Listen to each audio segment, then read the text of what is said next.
you ever had someone point out something that you do and now that's all you can focus on? So listen, I love fashion and I like to say that I've got a passion for the fashion, okay? And just a few weeks ago, I had a middle school girl look me right in my eyes and she literally said, "Well, you don't know anything about fashion." Y'all, I haven't been hurt that deep in a while, okay? But like for real, it's been a minute. The hard part about this was that was one of the last things that I heard that night. In the next few days, I found myself going to pick out an outfit and I just kept thinking, is this even good? Do I even have it anymore? I don't know if I got it anymore. And it stuck with me. Over the next few weeks, we're going to be looking at some of the last things Jesus said to his disciples before he was killed. Jesus knew his time with them was short, so he took advantage of those last days. It's as if he was saying, hey, before I go, here are some key things that I don't want you to forget. In fact, some of his most profound statements actually happened the night before he died. And they were written down by four guys named Matthew, Mark, Luke, and John.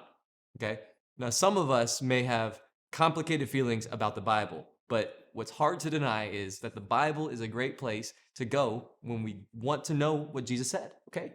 It's written all in here. And whether or not you believe everything you've heard about Jesus, many would say that his actual words and the way that he lived have shaped history and culture in a positive way. And the fact that they were written down is a pretty good thing because we all tend to forget things, right? Y'all forget things, I forget things. We forget where we put our homework or where we put our phone, even when it's right in our hands, like where's my phone at, right? Or you forget where your retainer is and now your teeth are all crooked. Again, maybe you forgot where the TV remote is, but our tendency to forget impacts more than just that. Our forgetfulness can be one of the biggest barriers to a healthy relationship. We forget what others have done for us and we take them for granted, and we forget things that have happened to others, and it communicates a lack of care. We forget promises that we make, and it hurts people that we care about. We only remember what we want to remember. Some people call it selective memory, remembering our version of what happened, or only remembering certain parts and erasing the rest, or maybe just remembering the thing that impact what's right in front of us. The same thing can happen in our connection and in our relationship with God. When life gets overwhelming or difficult, sometimes we have a selective memory with our faith. We can focus on so much on what's happening right in front of us that we forget what God has already done for us. In fact, I think Jesus knew that about us. He knew that we'd be so forgetful, so he shares something with his closest friends to help them out before it ever becomes a problem. Jesus and his closest friends and his followers, they're also known as disciples. Come on, got it. Disciples. Yes. They're having dinner, and it wasn't just a meal, okay? It was the Passover meal, which was a huge part, an important tradition and celebration. What the disciples didn't realize was that it would be their last meal with Jesus before his death. Jesus knew that. And because of it, he shared some important things with people that he was the closest to. Real quick, okay?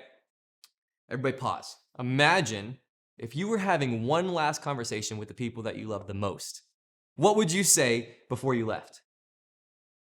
If you're anything like me, you would have no clue what you'd actually say in the moment, but you would want it to be important, right? You'd want those words to actually matter. And it's easy to imagine that Jesus felt the same way. Maybe that's why he didn't waste any of his final words. Some of his last words shaped history and the future as we know it. They completely redefined what it meant to trust God. But before we get to exactly what Jesus said, I want to talk about this dinner party, okay? Because I like a good party, all right? Hundreds of years before Jesus arrived to earth, right? God saved the Jewish people from slavery in Egypt. If you're going through a Bible reading plan, that was about a month and a half ago, we talked about it. The Egyptian Pharaoh had been using the Jewish people as slaves. And since that meant he got to build his kingdom out of free labor, he wasn't planning on letting him go. You ever Pharaoh, oh. Anyways, I'm not going to sing. But anyways, God sent a messenger. His name was Moses to request the enslaved people to be released. Then every time that Pharaoh said no, God sent a new plague to get under his skin and speed up the process of just letting his people go. And there were plagues of things like frogs and bugs And over again, God would send waves of something challenging to get Pharaoh's attention and remind him why he should release why he should release the enslaved people. However, the last plague was pretty bad, okay? Bear with me. The firstborn child of every family died. Morbid, I know. For the Israelites' families, though, there was a way out. This sounds wild, okay, but listen. They were told to place some lamb's blood on their doors as a sign that they were the Israelite people. And in the night, God would pass over, and the firstborn male in those homes would be allowed to live. Woo, everybody goes crazy. Yay. The Israelite people obeyed the instructions, and their children were saved from the last plague. And it caused so much pain in Egypt that Pharaoh finally allowed them to leave.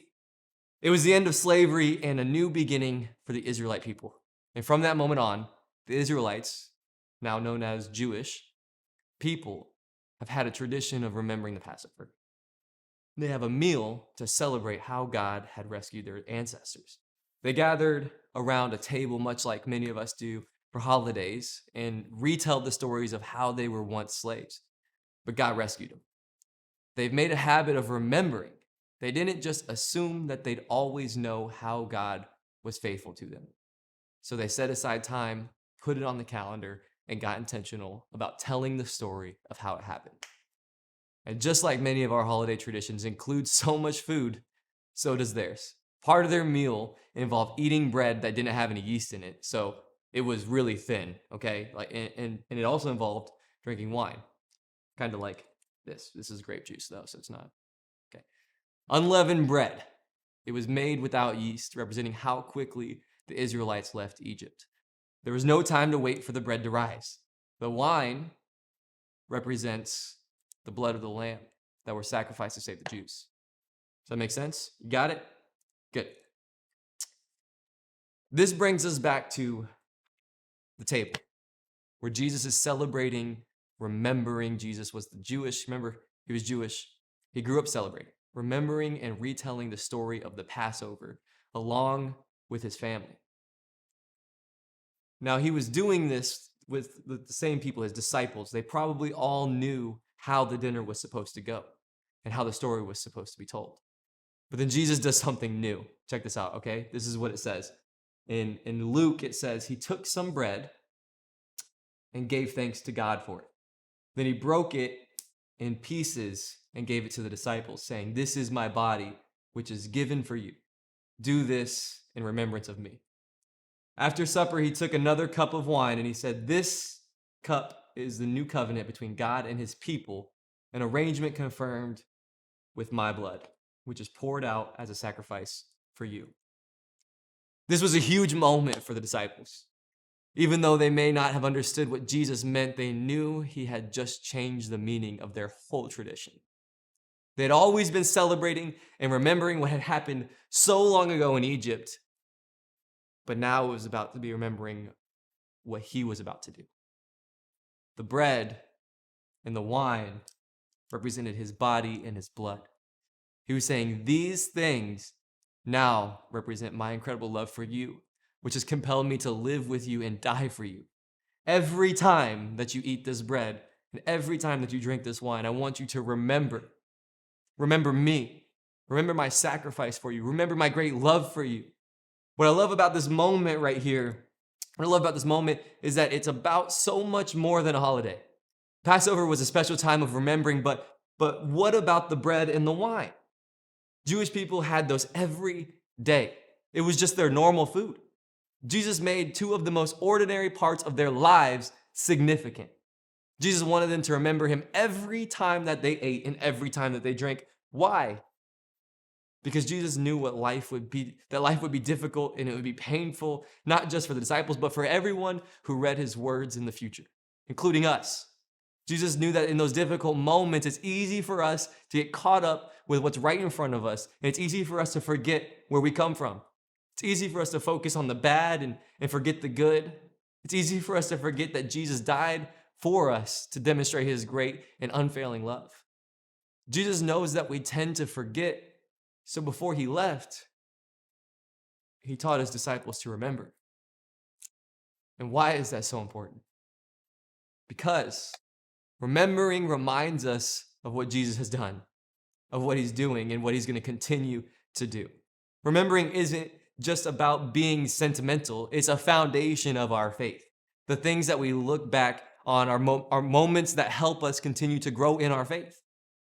For those of you who've been following Jesus for a long time, I'm guessing there have been some significant moments that you can remember, right? Am I right? Jesus probably did something for you. Maybe it was at camp, or while you're serving in your community, or on a mission trip, or in your small group, or in your family, when you decided to follow him, or when he answered your prayer. Maybe it was that vibe. In those moments, it's easy to trust him. It's easy to know that he's there and that he's good. But I'm also guessing that you don't feel that way every day of your life. It's easy to feel far away, or it's easy to forget why you ever even trusted Jesus in the first place. And if that's you, I want you to know something, okay? Jesus hasn't changed.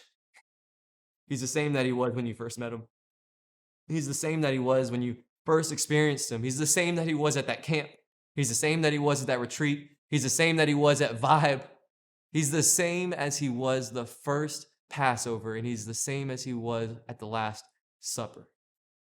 We just have to remember who God is and what God has done for us. I got two quick things, all right? Two quick things that I want you to keep in mind, all right? If you're taking notes, write this down. Number one, and it'll be fast. Number one, remembering with other people is powerful. The Jewish people observed the Passover meal to remind their community of God's love, remind their community of his protection and his faithfulness. They remember the history of God's presence with them and their people in difficult times. So what are ways that God has been faithful in your life?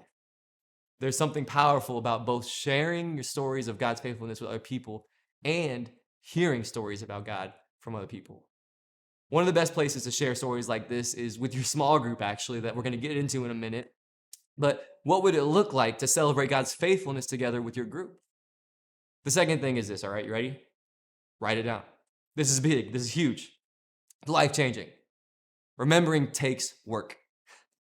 Maybe you've never done this before, but the truth is it takes practice and it takes repetition. And it's one thing to remember God's goodness, but we need to keep going back to those memories to keep them at the front of our mind.